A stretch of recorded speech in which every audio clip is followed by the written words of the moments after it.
Assalamualaikum warahmatullahi wabarakatuh. Saya Salsabila dengan NIM 1908 1080 140. Di sini saya akan menjelaskan hasil kerja saya yang berjudul meta-analisis dengan metode Peto pada pengujian terapi beta blocker dan gagal jantung kejadian kardiovaskular death atau CVD. Adapun yang akan saya jelaskan di sini yang pertama pendahuluan, yang kedua metode, yang ketiga data, yang keempat hasil dan pembahasan, dan yang kelima daftar pustaka. Yang pertama pendahuluan, terdiri dari yang pertama latar belakang, dua rumusan masalah, yang ketiga tujuan penelitian, dan yang keempat manfaat penelitian.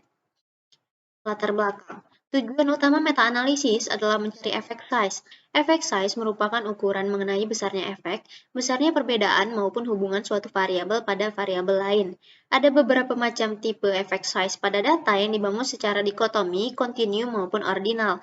Pada data yang dibangun secara dikotomi, terdapat efek size berupa relative risk, odds ratio, dan risk difference menurut Borenstein et al. Pada tahun 2009. Pendekatan yang dapat digunakan untuk menghitung efek size antara lain metode inverse variance, metode Mantel-Haenszel, dan metode Peto untuk model efek tetap atau fixed effect model, serta metode Der-Simonian-Laird untuk model efek random atau random effect model, menurut Borenstein et al. Pada tahun 2009.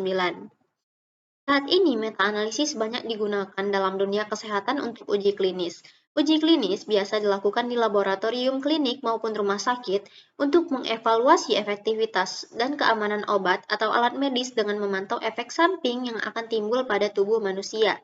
Salah satu contoh dari uji klinis adalah mengevaluasi pengaruh obat terapi beta blocker untuk pasien gagal jantung.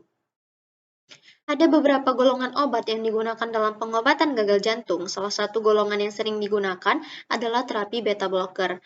Jantung dan pembuluh darah memiliki reseptor beta yang merespon terhadap hormon. Penghambatan reseptor beta ini bertujuan untuk mengurangi beban jantung dan pelebaran pembuluh darah. Meskipun beta blocker umumnya mempunyai efek menghambat kerja kompensasi sistem saraf simpatis, tetapi saat ini semakin banyak terbukti bahwa obat ini sangat bermanfaat untuk pasien gagal jantung menurut Frischmann pada tahun 2003. Rumusan masalah. Adapun rumusan masalah pada penelitian ini yang pertama, bagaimana penerapan meta-analisis pada data daftar penelitian yang berkaitan dengan pengujian terapi beta blocker dan gagal jantung kejadian kardiovaskular death atau CVD. Dan yang kedua, apakah ada perbedaan antara kelompok eksperimen dan kelompok kontrol pada kejadian kardiovaskular death pada pasien gagal jantung yang mendapat terapi beta blocker? Tujuan penelitian berdasarkan latar belakang dan rumusan masalah, maka tujuan yang akan dicapai pada penelitian ini yang pertama untuk memenuhi ujian akhir semester atau UAS praktikum meta-analisis, yang kedua menjelaskan penerapan meta-analisis pengaruh terapi beta blocker pada pasien gagal jantung kejadian kardiovaskular death atau CVD, yang ketiga mengetahui apakah ada perbedaan antara kelompok eksperimen dan kelompok kontrol pada kejadian kardiovaskular death pada pasien gagal jantung yang mendapat terapi beta blocker. Manfaat penelitian. Adapun manfaat dari penelitian ini yang pertama memenuhi ujian akhir semester atau praktikum UAS praktikum meta-analisis, yang kedua mengetahui penerapan meta-analisis pengaruh terapi beta blocker pada pasien gagal jantung kejadian kardiovaskular death atau CVD. Metode yang digunakan pada analisis ini adalah metode Peto. Metode Peto sering digunakan untuk mengestimasi odds rasio gabungan untuk meta-analisis dari uji klinik menurut Yusuf et al. Pada tahun 1985. Metode ini dinyatakan sebagai perbedaan di antara perhitungan yang diamati atau observe dan yang diharapkan atau expect untuk mengestimasi log odds rasio gabungannya. Data-data yang digunakan dalam penelitian ini adalah data daftar penelitian yang berkaitan pengujian terapi beta blocker dan gagal jantung kejadian kardiovaskular death atau CVD, yaitu data21.csv. Berikut yang pada layar merupakan tabel data yang terdiri dari penelitian tahun AJBJ, CJDJ, N1J, dan N2J. Kemudian hasil dan pembahasan berikut merupakan sintaks dan output dari analisis yang telah dilakukan. Untuk odds rasio masing-masing penelitian, nilai odds rasio terbesar adalah 1,3567, yaitu penelitian yang dilakukan oleh MDC. berarti bahwa kemungkinan kejadian kardiovaskular death untuk pasien gagal jantung yang mendapat terapi beta blocker pada kelompok eksperimen sekitar 1,3567 kali lebih besar dari peluang kejadian kardiovaskular death pada kelompok kontrol. Nilai selang kepercayaan 95% dimulai dari 0,7054 hingga 2,6097 dapat dilihat bahwa tidak mengandung nilai 1, maka cukup bukti untuk mengatakan bahwa terdapat perbedaan antara kelompok eksperimen dan kelompok kontrol.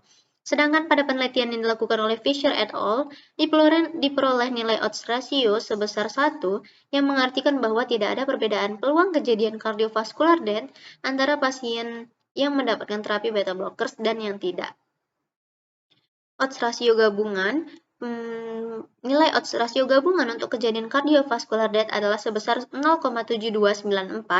Nilai estimasi odds rasio kurang dari 1, yang berarti bahwa kejadian yang terjadi pada kelompok eksperimen lebih kecil daripada kelompok kontrol.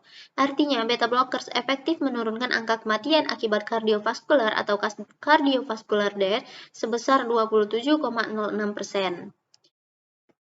Kemudian ada forest plot yang pada layar merupakan sintaks dan output dari forest plot itu yang dapat menjelaskan bahwa nilai bobot atau weight terbesar adalah penelitian yang dilakukan oleh BEST, yaitu sebesar 21,5%.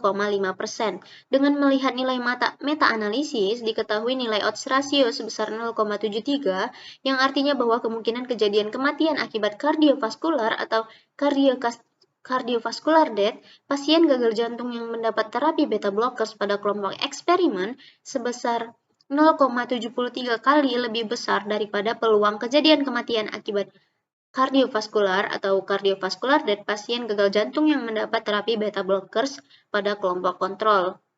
Dengan nilai confidence interval tersebut adalah 0,67 hingga 0,79. Kemudian berikut merupakan daftar pustaka dari penelitian yang saya lakukan. Sekian dari penjelasan saya. Apabila ada salah kata, saya mohon maaf. Saya akhiri dengan Assalamualaikum warahmatullahi wabarakatuh.